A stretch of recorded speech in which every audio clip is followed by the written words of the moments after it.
we're going to India because our colleague Mike Davis of Hong Kong University is traveling. Mike teaches at the Hong Kong University Law School, and a colleague of his is much in the news, featured in The Guardian in London, certainly a major story in Hong Kong, because of protests, intervention by the central government on the mainland, intervention in academic affairs. Gordon, this story looks to me very much like a heavy hand from Beijing. Is that the way to read this headline? Academics and students march in Hong Kong against Beijing crackdown. Correct? This is a crackdown by Beijing? They don't need more grief, do they, Gordon? No, they don't, John, but you're absolutely right. This is a crackdown. It's by the Beijing Liaison Office, which represents Beijing in Hong Kong. And what they did was they managed to make sure that one of Mike's colleagues, Johannes Chang, was not appointed Pro-Vice Chancellor of Hong Kong University. And so clearly there is an attempt to intimidate Hong Kong University to control it. And by controlling it, they're going to destroy it.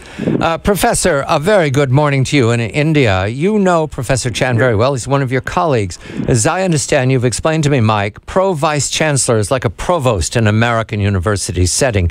What is it that I'm seeing a picture here in The Guardian? He's a handsome, middle-aged man, and he looks quite mild-mannered and not threatening to anyone. What about Professor Chan is to object?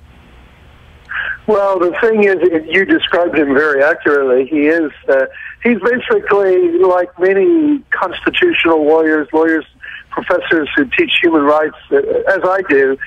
They tend to support human rights, and they tend to support the rule of law. And so he's very principled on these issues. Historically, he was the dean for about a decade, and he always defended academic freedom of colleagues. And he would speak up on rule of law issues if he felt that the government or the Beijing was doing things that threatened the rule of law. So he's very forthcoming on these issues. And he also had conducted training for mainland judges and so on. So he's not a firebrand. He's not Benny Tai occupying Central, but rather an academic who speaks up about issues of concern along the lines of human rights and the rule of law. I think where it got on their radar was about a decade ago. There was this Article 23 movement where protests were launched against attempts to pass laws in Hong Kong that control freedom and secrecy and all of this. And I think at the time he got on their radar, and he was once blocked from going to Macau, for example, because he was on some list. And so he wasn't even here during Occupy Central. He was in Philadelphia as a visiting professor. So I think it goes further back than that. And they decided, well, he's very liberal and pro-democracy, therefore we don't want him in a key position in the university. Oh, Gordon, that makes the explanation very clear. Philadelphia, that hotbed of radicalism in the United States of America. They must have looked up the Liberty Bell and figured he's not for us, Gordon. Well, John, during the Chinese Revolution in 1911, Sun Yat-sen, who's considered to be the founder of the Republic of China, he wasn't in China during the revolution. He was in Denver.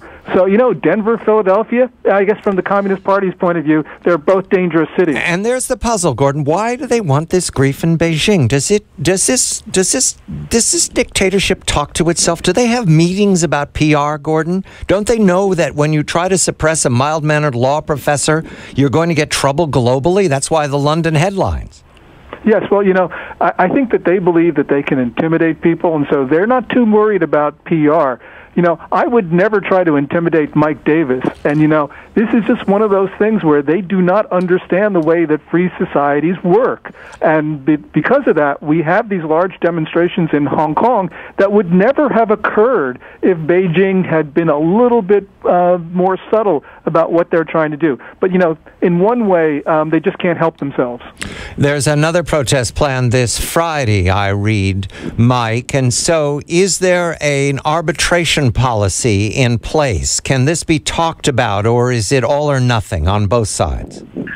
Well, right now, there's no, as far as I have heard, there's no procedures. Johannes Chang was actually interviewed by the New York Times and said that he had no plans to seek what's called judicial review under the system of law here, and he just hoped that this thing would be done with it already.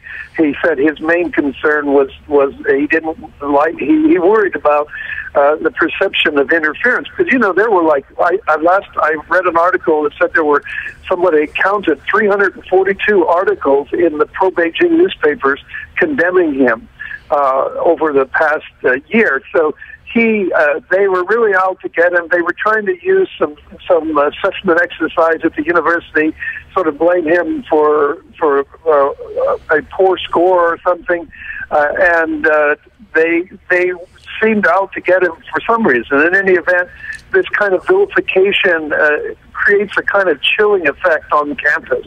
And that, I think, is why you're seeing the response from colleagues in the university. Gordon? Mike, when you talk to your colleagues, are they in fact intimidated?